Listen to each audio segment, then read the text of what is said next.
Royce probably needs no introduction, but he was endorsed by the GOP was that May? Back in May? We were there, May 18th. Right. Here in St. Paul at the convention. And then just a few weeks ago, he won the primary. So he will face Amy Klobuchar, who I think is going for her 4th term in the U.S. Senate this November. And we're going to basically ask Royce some questions today that we are asking of all the candidates, starting most importantly with, I think, the economy, which I think is I've heard you speak before at Farm Fest as well as at the convention. That's sort of a bread and butter of your message. And I think that a lot of folks came to know you not just through athletics, through playing basketball, but also through some of your advocacy and activism in about 2020 after the death of George Floyd, and sort of leading marches down to the U.S. Federal Reserve downtown Minneapolis. And so I think this is a fascinating question that a lot of folks want to know. What is your message right now for Minnesotans about the economy, about what you would do in D.C. to help middle-class folks get better shape? Well, we got to go back. We got to go back well before 2020, I think. Especially if we got 30 minutes. We got a nice chunk of time here. No, we don't. That's With 30 minutes, hey, we'll wait until the rain stops. We'll come back and finish. I'm not going anywhere. I'm here for the people. But we got to go back before 2020, back to 2012. And my opening question, I got a question for the Star Tribune. Yeah. Very polite question. Sure. It just baffles me that the Star Tribune has written so many articles in the last couple of months, and not one of them has mentioned the role that I played in progressing the mental health conversation in professional sports and getting a policy implemented there in the National Basketball Association. It's widely been covered by many mainstream media outlets, many legacy media outlets, USA Today, New York Times, Sports Illustrated, so on and so forth. Right. It's well documented that when I was drafted in the NBA, there was not a single mention of mental health in the entire collective bargaining agreement. I took a stand, told them I didn't need the money. I wasn't interested in the money. I'd much rather have a policy put in place because the NBA is so influential on culture worldwide that how they felt about mental health and how their corporate partners felt about mental health was reflective of where the conversation was. And the Star Tribune hasn't mentioned that one time since the race began. Well, just for background, I cover agriculture, but I've heard you talk about this. Yeah. I think it's worth a story. It's worth some sort of diving into understanding how, because that seems to me, oftentimes when you talk about bipartisan issues, I don't think there's a more obvious issue that should be bipartisan I also feel than like mental health. That's often the platform from where you will start when you're on the stump and you start from that. It seems like that was a really important issue for you in getting started in kind of a more public role. Yes. Yeah. Well, and it correlates to your question because you asked me about the economy. My arrival on the public stage was fighting against one of the most influential multi-billion-dollar international corporations in the history of human civilization. Does the NBA? Absolutely. Yeah. I mean, the NBA is by far one of the most powerful and influential and most, diverse economic institutions in the history of human civilization. So to have to fight that organization at 21 years old and to win from a political standpoint, I think is the most significant thing of my story. Because you essentially, and help me out here, did you file suit against them? Never filed a suit because I wasn't interested in the money. I was just interested in the policy. But you petitioned them in ways. Well, yes. What I said was, if we don't have some type of language or addendum that acknowledges how important mental health is to overall health, then we're doing a huge disservice to the players, but also the coaches, also the referees, the team trainers, and everybody else who the NBA brand touches. And the NBA actually admitted that I was right. Who was the commissioner of the NBA? David Stern, the late David Stern was the commissioner there. Glenn Taylor was still effectively the owner of the Timberwolves at the time. Right. So we were essentially we would be co-employees if you were. There you go. There you go. The world is small, isn't it? The world is small. Yes, it is. It is. I want to talk more about that. I'm in. Well, let me ask you a question first. So when we talk about economics here in this country, I have a unique vantage because I come from inside the belly of the machine. I come from inside the belly of the corporate community, and the NBA is a watering hole for a global corporate community. In the sense that people who go into work, play in the NBA or go, they're an attorney and they go on. No. The NBA is a watering hole for global corporate community in the sense that Sponsorship? it's the most diverse group of economic interest through sponsorship. Absolutely. Sure, right. Yeah, I mean, every industry in the world is represented when you look at the NBA through sponsorship. Absolutely. So my point is, the NBA has become a very global game, and many people would argue that it's helped the game. The commercialization of the NBA has expanded the game. Yet it is a reflection of the impulse for our country and our policy to be global as well, and maybe even global first. And you're right, which gets to a major platform for you. Is you're concerned that the interests of everyday Americans are secondary, tertiary to perhaps global interests you talked about, which I think does get, the question of immigration, the migrant crisis of the border. This has been something where Congress hasn't been able to do anything for all kinds of reasons we're not going to get into. But like for you in DC, come January, if you make it there, what's the Royce White immigration plan? Well, I thought we weren't going to talk about immigration. You want to? Yeah. Okay, We can talk about immigration. Okay. This is the state fair. You said you didn't want to get into it because the Congress hadn't been able to. No, I misunderstood. No, I just meant that we don't have to get into the reasons of why they haven't done it. Got you. Okay. Well, look, the theme of my campaign has been simple: border debt forever wars, and I think we can close the border. We can, let's say, pay back the debt. We'd have to make a significant shift in our economy. We can pay back the debt, but most importantly, we can stop adding to the debt. I think right now we're adding $1 trillion every 100 days, which essentially makes our country insolvent by many measures of many economic experts. That's not me saying it's them. And I think we can stop getting involved in forever wars. These are three issues that we could address on day one in 2024 when I get there to the Senate to start to help this country move back in a direction where your average American citizen and working class can have some value to their citizenship and can actually go to work, make a living wage, not be price gouged, not suffer the what I would call human indecency of what inflation has become. Sure. So I think those things are manageable. Okay, I couldn't help but notice before we got on here, did you see what's on this plaque? No, I didn't. It's like a muster point where they used to have like a muster in 1898 for some conflict, right? Okay. Like a military conflict, right? Yes. Which put in my mind, I thought, I know Royce talks about the forever wars. Yes. In 2024, what do you see has been the collective impact of, ever since I graduated high school in 2003, 20 years basically of where we've been at war abroad. Yes. What's been the collective impact here? How do you feel about that? You think it's a good thing? No. I'm just asking. No, I don't. Yeah, no. I think we've seen some real social toll on that. I think that all around the world, right? Yeah, of course. But I think that it's complicated because also there's been some people. We've been talking it's about not complicated. It's not complicated. Well, I'm a journalist. Let me uncomplicated. Okay, yeah, I know please, you do agriculture. Let me help with the geopolitics. All right? Let me help with foreign policy. Agriculture is geopolitics. Well, this might not be your line of country with the forever wars, but I'm going to help. I'm going to help you out. It's not complicated. We live by a prevailing political ideology called the post-World War II Democrat liberal order. It was a political ideology that was born after World War II, obviously, given the name, and it's held the day in terms of our foreign policy ever since then. And part of that post-World War II Democrat liberal order was something like, we're going to bring freedom, we're going to bring democracy all around the world, introduce people to freedom, and by doing so, we will make them self-determining. Now, the great lie in it is, we never made them self-determining. We always kept them dependent.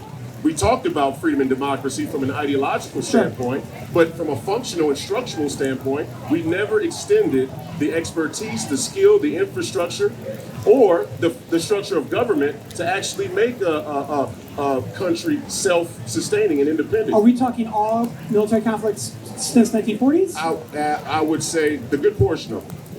Okay. And we could take them piece by piece. We could start with a place like Afghanistan as a prime example. Sure. We after 9/11 we declared that we were going to go to war on terror.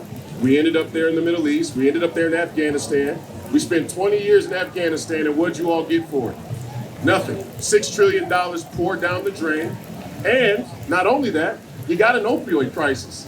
When we went to Afghanistan, Afghanistan accounted for 3% of the world's poppy production. Sure. When we left, it was 93%. Now, my point is... The production of poppy. Right. Poppy production, right. Now, my point is, this is a prime example because... Agriculture, Royce. We came back to agriculture. That's right, good point. That's a fair point. I don't know if they would deem poppy as agriculture, but I get what you're saying. Yeah. My point is this, though. Right. If we had really been interested in the Middle East or any other region or a country like Afghanistan, in terms of making them self-determining, the thing to do would have been to show the Afghan people, Afghanistan, how to create a government structure that would promote economic growth, Sure. and the poppy production would have been at the center of that economic growth. That's not what happened. Right. We went there and we occupied Afghanistan with our military, Sure. which has become a common theme. I mean, they had a government. They had a provisional government. You know, they did. They It didn't have a real. collapsed. No, but the point is, it collapsed because we never actually wanted it to be a functioning government. This is not in the. That's not conjecture. My point is, if you look at places around the world where we actually wanted to create functional government structure, we were able to do it. Where we didn't want to, we didn't do it. And the places where we didn't do it, it seems conspicuous that we had a vested economic interest in those places. My point is, again, one second. My point is this: the post-World War II Democrat liberal order, the post-World War II Democrat liberal order was a scam in this way. We said we were going to make people self-determining, but what we did was we brought our military and we stationed our military there, and we used it as a justification to tax you. This is a fascinating... To tax all of Minnesota, to tax all of America. Our military industrial complex lied and said that we were going to bring freedom and democracy, and instead what we built was a welfare state where all of these countries are dependent on us. And this was Kissinger, and this was... And he's Republican. So this is what I want to ask is that so you are... Don't miss President Republican. No, I know. Henry Kissinger was a globalist. He wasn't a Republican. But he said that a Republican administration. So I'm kind of curious, and this is not in the question, but I'm just kind of curious, but your candidacy represents a major departure from, I think, what most Americans think. I was in high school 20 years ago, what I would think of as a GOP position. George W. Bush is in office. And they hate us. Yeah. For every Minnesotan, every American citizen out there that is the party of George Bush, understand that they hate candidates like me. And even more importantly, they hated Donald Trump. When Donald Trump first went down the escalator in 2016, the first opposition he faced was the George Bush clan. We call it the Bush Junta. The Bush Junta was the first opposition in mainstream politics that Donald Trump faced. So there should be no mistake that the split in the Republican Party, conservative movement on the right is between the George Bush power base of the neocon party establishment, the hawkish kind yes, of and the everyday average American citizen out there in rural America that just wants to have a country. But I have been driving through on my beat. I go all across the state. I've been in some far-flung parts of the state. I grew up in rural Minnesota, so I love it. Yep. Parts of northern Minnesota, I'll be deep in the woods, and I'll see the people are coming sign. I'll see a Royce White sign. They stand out, man. They stand out. That's all I'm saying. So I'm kind of curious, where is there similarity with you and those people who maybe would have voted for a George W. Bush, like on the question of like abortion, right? Yeah, like, but see, again, these cultural wedge issues are half of the problem. And I'm not saying abortion, because abortion is an important issue. I think that abortion and race and the LGBTQ and the conflict there between Israel and Palestine and a bunch of other things have become the cultural wedge issue they want us to focus on. But I want to go back to the way the money works. That's why I led people to the Federal Reserve after George Floyd died, right? Because I want to talk about economic policy. One second, Jeff, can you grab my phone back here? I just dropped it. Sorry about that. No, that's your superpower is you tweeting, and so you have to have that phone be dry. No, I just did. I don't want somebody to step on it. But again, back to my point. I want to talk about. Hold this one for me, will you? I want to talk about economic policy. I want to talk about the way the money works. We could talk about culture all day long, and it's easy to divide black people and white people. It's easy to divide the young and the old. It's easy to divide the poor and the rich. It's easy to divide the people who believe in God and the people who don't. But when it comes down to it, when push comes to shove, the way the money works is the most important cog in the machine.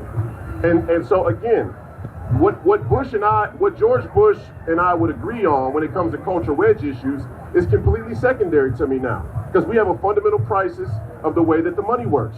And I appreciate that. And I don't mean to like direct you off the point. I'm just like, abortion seems to be such an issue for a lot of people. I'm just kind of curious how Royce White approaches that issue. Well, and I'm not sidestepping it. Again, I reject that this has become the central issue.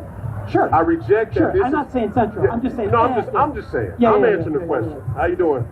How you doing? So many fans. I'm not trying to sidestep the question. I'm serious. Right. I know abortion is an important issue for a lot of people, and I'm going to answer the question. But I'm not done answering the question about the post-World War II Democrat liberal order. Okay? When Henry Kissinger and Morning Mika's father, Zigbin. MSNBC, Mika Brzezinski. Yes. Yeah, MSNBC, Joe Scarborough's wife, Morning Mika. Big fans of yours. Big fans of mine. Her father, Zigbin Brzezinski, is considered maybe one of the intellectual thought leaders of the post-World War II Democrat liberal order, along with Klaus Schwab. Now, many people, and I'm answering this question in pieces because you asked me about the migration crisis, and it all ties together. That's why we say, for you young people here, border, debt, forever wars. The three are inextricably linked. Don't let anybody tell you that you can separate one issue out from the other. It's not possible. They're lying to you. We talk about the migration crisis. Zigbin Brzezinski, Henry Kissinger, and Klaus Schwab, who is currently the chair of the World Economic Forum, they all promoted an ideology that said if we entangle our markets, if we entangle our foreign markets, it will stave off war. The EU, right? If we entangle our markets all around the world, we will have a safeguard against military conflict, kinetic conflict. That wasn't true. But even more importantly, the real danger of it was they used it as a cover to go into these countries that were underdeveloped, place our military there, take their natural resources for penny on the dollar, and then they tell us we should take them in because they've been ripping them off.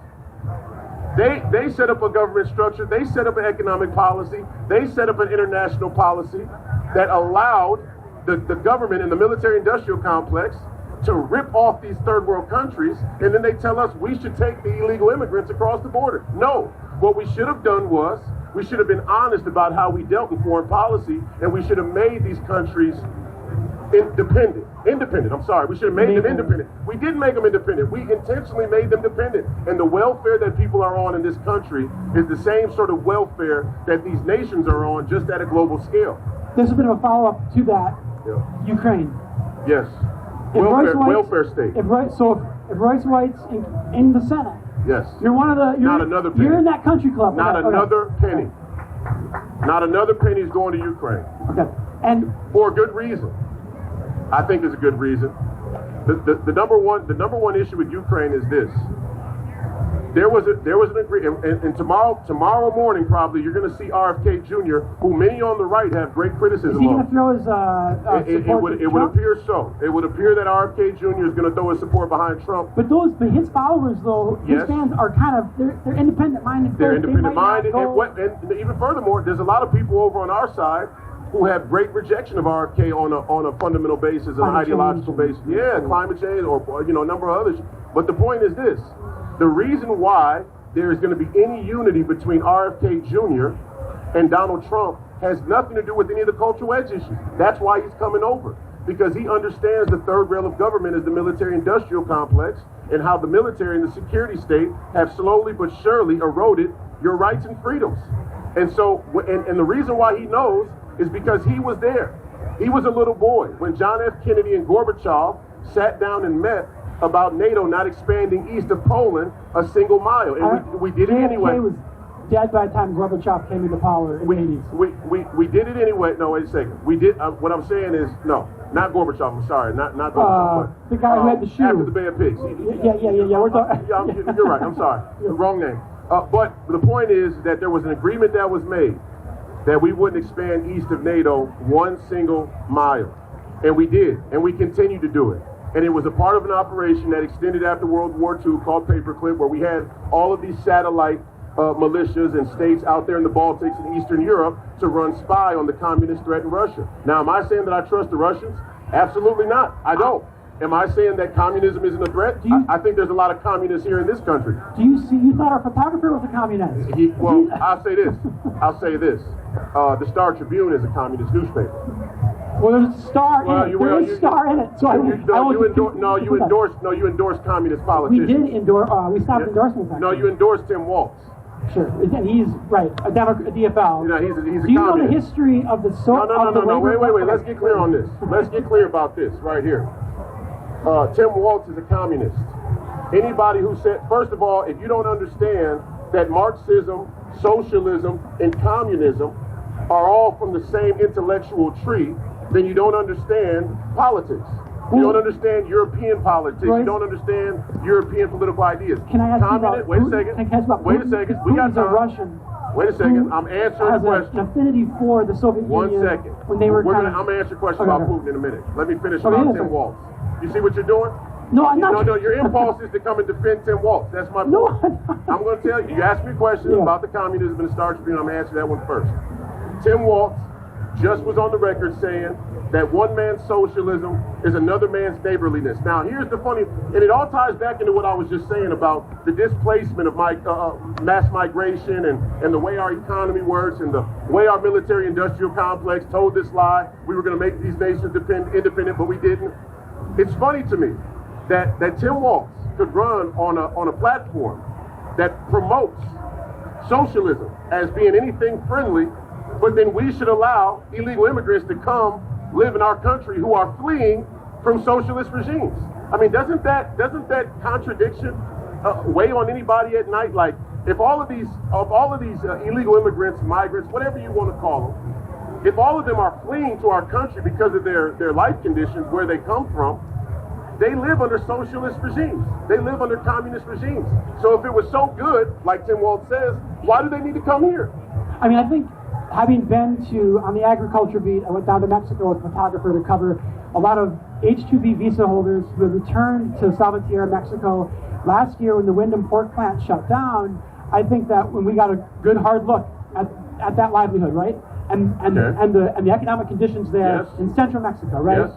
Don't want to, like it's not, like Windham looks like Disney World, right? Okay. But my point is just that I think some political scientists would suggest that perhaps American foreign policy, running kind of the Western Hemisphere, etc., might play a role in that. Oh, I just said that. But I'm saying, but isn't it? You're making my point. But isn't there thus then a responsibility? No. Oh, this is where we get down to the nitty gritty. See, this is the real sleight of hand here. That our economic, brought to you by the Star Tribune. that our economic policy and our let's say corruption with our foreign policy now leaves us in a position where we should allow our country to completely devolve into chaos and self-destruction. This is the lack of a Christian ethic. And I don't mean to preach here because I know people don't like religion. Don't talk about religion, don't talk about politics, but they're probably the two most important things in your life. But I'll say this is the loss of a Christian ethic. We were wrong. After World War II, wait a second. We were wrong. Yeah. After World War II, the way we restructured the global economy was wrong. We have to own that. But a good Christian would not, a good Christian understands the concept of sin. We acknowledge the probability of sin, and we acknowledge the value of repentance.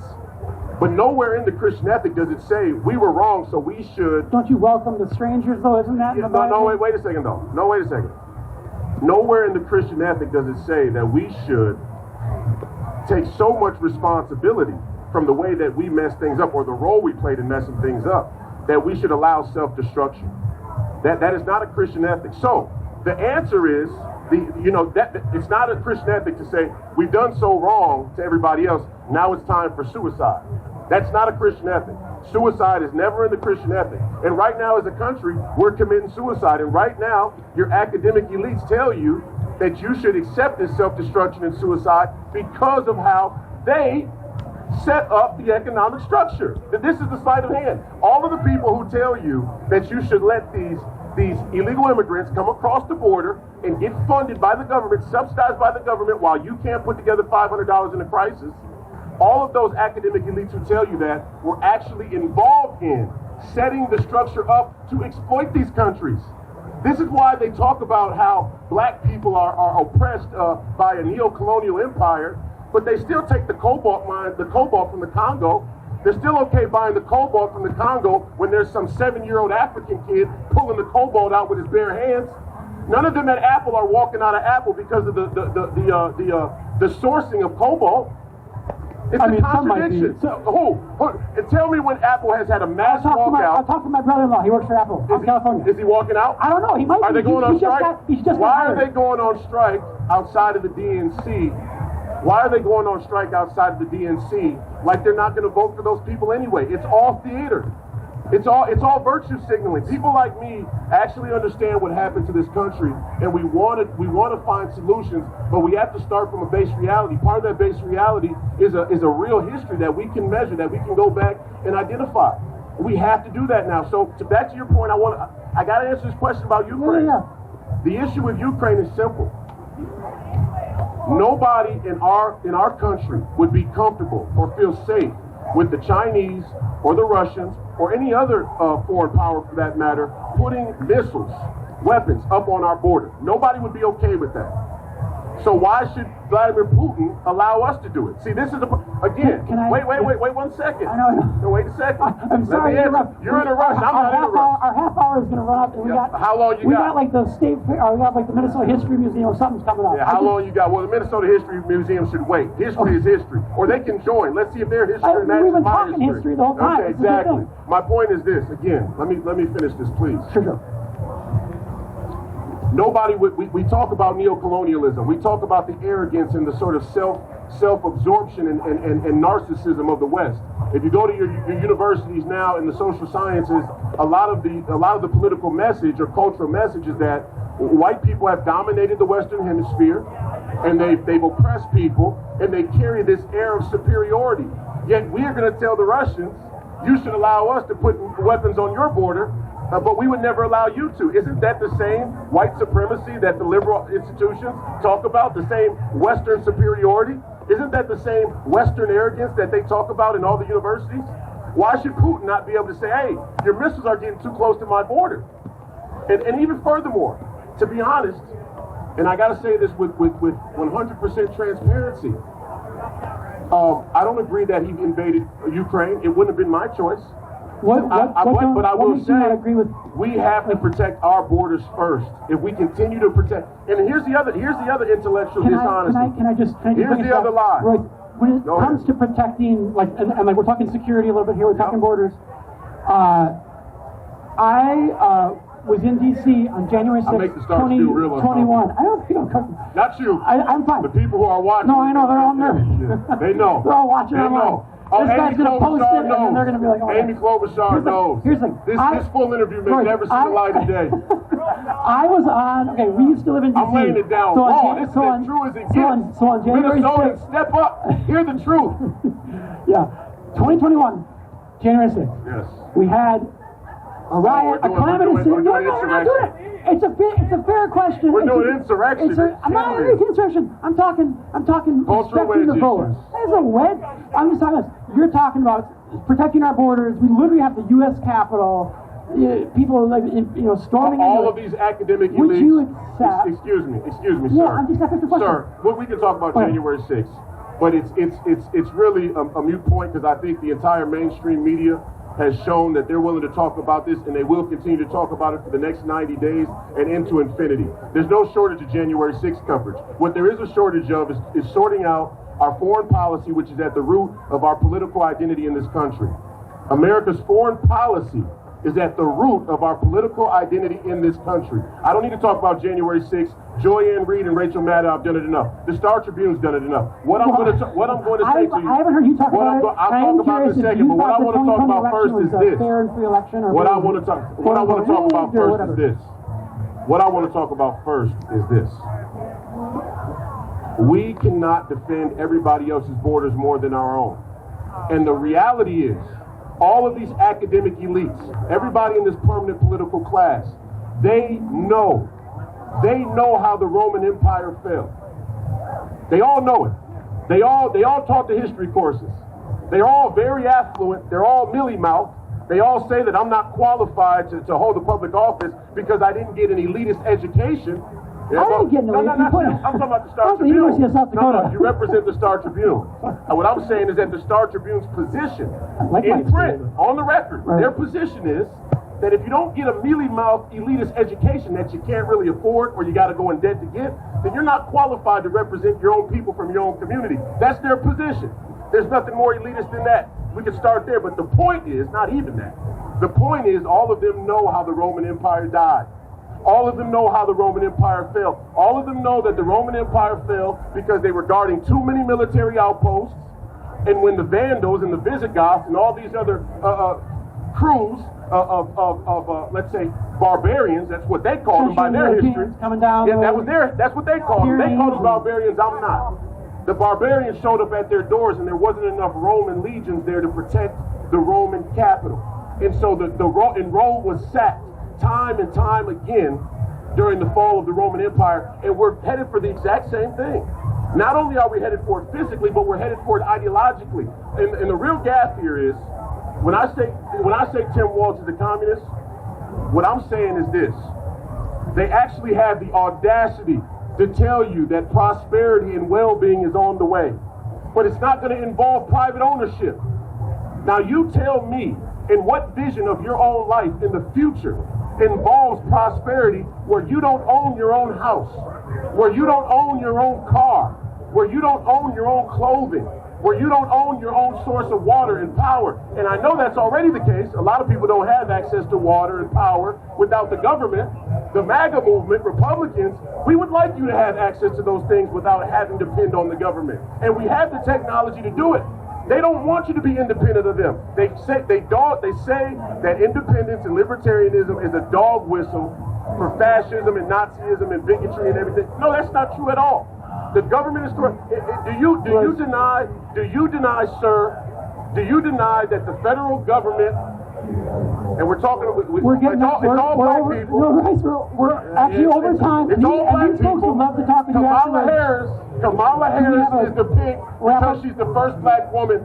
Tell me why the Star Tribune has not mentioned one time that I'm the first black candidate to be endorsed by either major party to run for United States Senate. That should be said if it hasn't been said. Or that I'm the first black man to be nominated to run for United States Senate in the history of the state of Minnesota. Tell me how the newspaper of record has not mentioned that one time in any of their coverage. No, I'm sure. I'm sure it'll make it in now. Yeah, I'm sure it will. Royce White. God bless you all. God bless America. Thanks so much. God bless America.